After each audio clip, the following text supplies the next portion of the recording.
Hello, I'm Roger Cross. I've been shot, prevented a nerve gas attack, and stopped a nuclear strike on American soil. Not bad for one day's work. As Curtis Manning on the Fox program 24, I portray a law enforcement officer for an agency with a mission not too different from yours.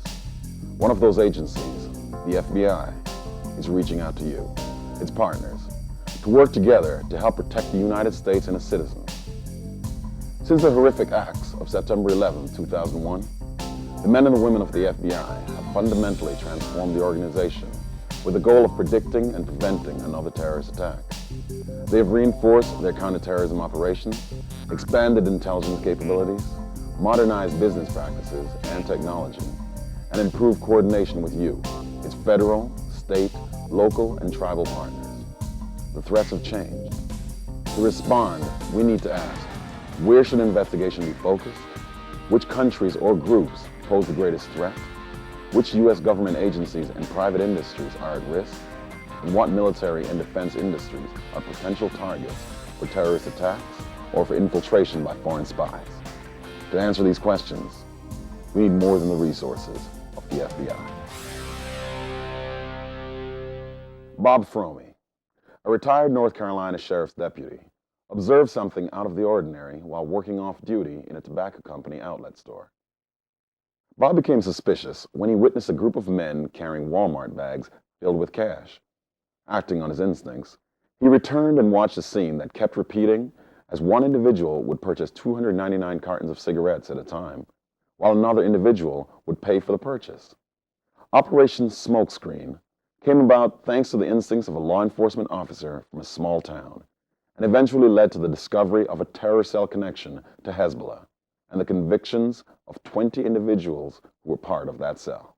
I started going back off duty and doing surveillances on the store, and ultimately we were able to determine that they were buying about 4,500 cartons a day, and they were shipping those to Michigan, and they were making about $13,000 a van load profit, and they were averaging 3 van loads a day. In the back of my mind, I was thinking terrorist, but it was one of those things that I really didn't want to admit it to myself, because I knew if I looked into that venue and it was true, that the case would really become a major investigation, which ultimately is what happened. It became a major investigation. The FBI's broad criminal jurisdiction is directed against national criminal activities, criminal enterprises, public corruption, and other transnational crimes. However, the FBI's work in the national security field, though just as vital, is often carried out without press headlines and without the high-profile criminal indictments. Although much of the national security work goes unpublicized, sometimes big headlines break through when individuals are jailed or punished for committing espionage or acts of domestic or international terrorism. We've all learned that it takes a successful partnership to help prevent these acts, to keep our country safe, and to connect those sinister dots. Everybody that came to the table left their ego at the door, and that's really, really hard for some people to do. This was a blueprint for how it should be. The National Security Branch is the FBI's single voice for its Counterterrorism Division, Counterintelligence Division, the Directorate of Intelligence, and its WMD Directorate. They can go out 20 times and do things to try and destroy America, and they only have to be lucky once. We cannot afford to be lucky. We have to be good. The National Security Branch gives you a clear and direct channel to report and resolve national security issues. A single piece of information can be critical to a puzzle when some of the pieces are still unknown and time may not be on our side. Bob Fromey's instincts and response contributed to the discovery, investigation, and ultimately the prosecution of a terrorist operation. The counterterrorism mission of the FBI is to prevent, disrupt, and defeat terrorist operations before they occur, pursue the arrest and prosecution of those who have conducted, aided, and abetted those engaged in terrorist acts, and provide crisis management following acts of terrorism against the United States interests. The Counterterrorism Division depends on a partnership that spans from the national level to law enforcement on the street. Members of the law enforcement and intelligence communities can rely on information from FBI databases and analysis centers to accomplish their own mission, your mission. Captain Ed Crines is with the Beverly Hills Police Department. Since 9/11, the partnerships between local and state law enforcement officers, and in particular the FBI, has gotten so much better. The FBI has reached out to local law enforcement agencies, has asked for their assistance, has created the JTTFs to work with national security matters and local law enforcement agencies. And so today, in a post-9/11 world, the cooperation between the local law enforcement agencies and the FBI has become really just a tremendous partnership in preventing terrorism from occurring anywhere in the United States or anywhere in the world. The most visible arm of the Counterterrorism Division is its Joint Terrorism Task Forces.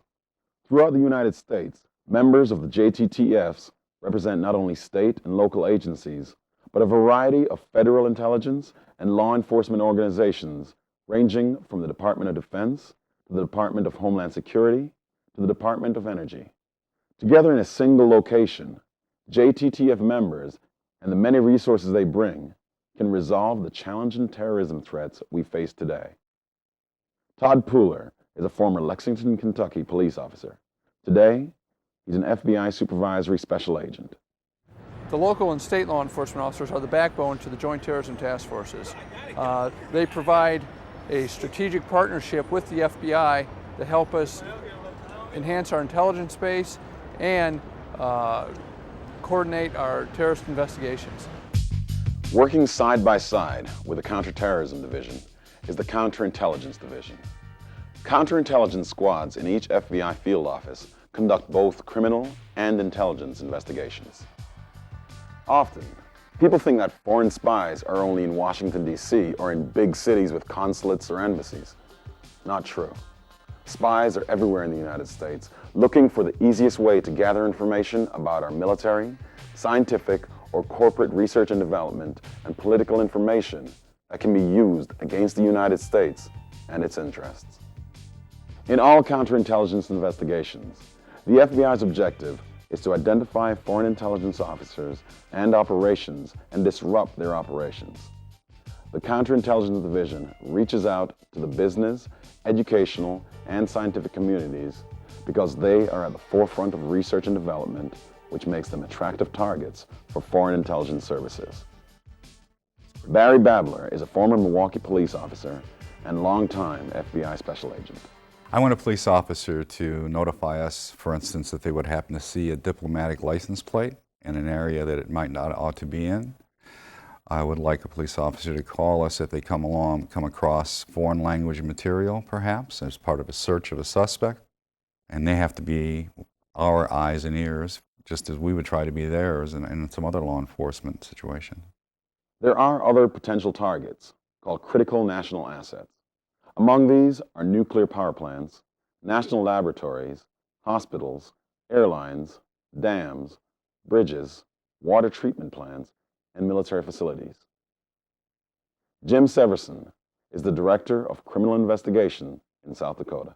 Well, for instance, in South Dakota, you go out into the country, there are lots of electrical substations and water pump stations, and we have hydroelectric dams, and we've got Ellsworth Air Force Base, and we've got lots of different places. And those officers and those people that work around those facilities know what's normal and what's not normal. So when they see something that's out of the ordinary, that's when they need to call. No one knows better than the person who drives the street or walks the beat what is out of the ordinary. If you encounter something that isn't right when patrolling such facilities, call the Counterintelligence Squad at your local FBI office. We received a telephone call from the Milwaukee Police Department. They were reporting what effectively was just a smash and grab theft of a briefcase from an automobile. When they contacted the complainant, however, in addition to the complainant having a weapon and some ammunition in the briefcase, he was also carrying a schematic of a component for a part that goes onto a nuclear submarine.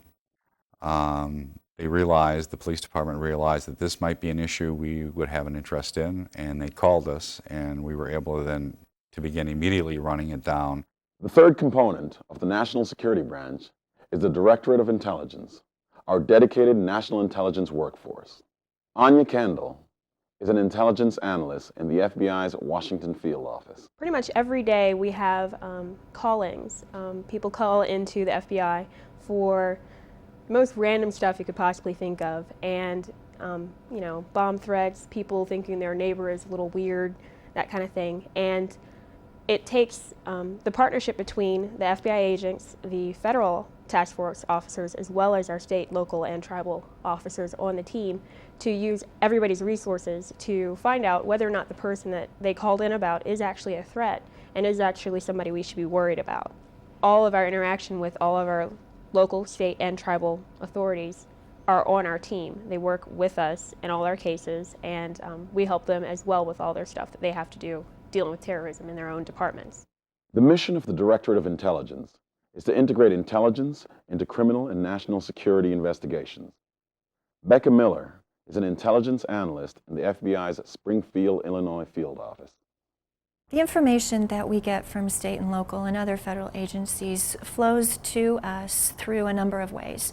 Through sources, through the regular course of investigations, through our regional intelligence meetings, in a whole variety of formats and methods. And we take that, oftentimes research it, vet it, that kind of thing, and we will send that up to FBI headquarters and to the broader intelligence community. And the length of time it takes for information coming into us to get ratcheted up to the intelligence community, to get sent out and disseminated, can really be very quick, an hour or less in many cases. The Directorate of Intelligence has authority and responsibility for all FBI intelligence functions and carries out its functions through intelligence elements at FBI headquarters and each field division. Mary Beth Crone is a supervisory intelligence analyst in the FBI's Atlanta field office. A few years back, we received some information from a local law enforcement agency about some suspicious males videotaping a critical infrastructure location in Georgia. The information was taken in here at the FBI, fully vetted by investigative personnel and analysts, and it was determined that these suspicious individuals were referenced in several FBI investigations nationwide. This information was disseminated to our intelligence community and our law enforcement partners throughout the nation so that they could all be put on alert. But it was also determined later that these same individuals were attempting to infiltrate military operations overseas. This information then went further, and we shared it with the Department of Defense. They were able to resolve several significant threats to our armed forces in Iraq. The newest component of the NSB is the Weapons of Mass Destruction, or WMD Directorate. Terrorists have expressed their intent to acquire and deploy chemical, biological, nuclear, and radiological weapons against the United States. The use of these weapons is perhaps the most serious threat posed to the modern world.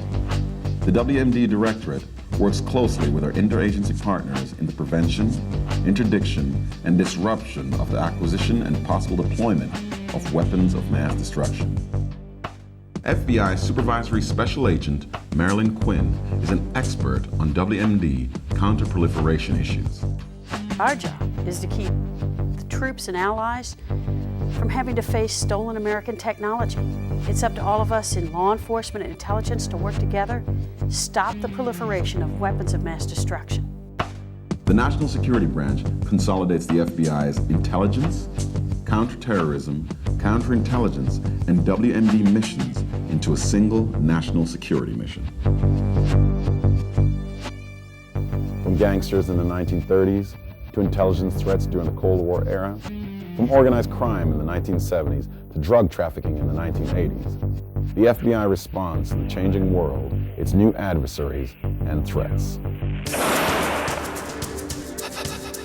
The citizens of the United States count on you to work hand in hand with your colleagues around the country and around the world to protect our national security. Today's FBI is better equipped to work side by side with you to share information and share databases. Every piece of information matters. It's that one piece of information that can make a difference. It's information that could have made a difference.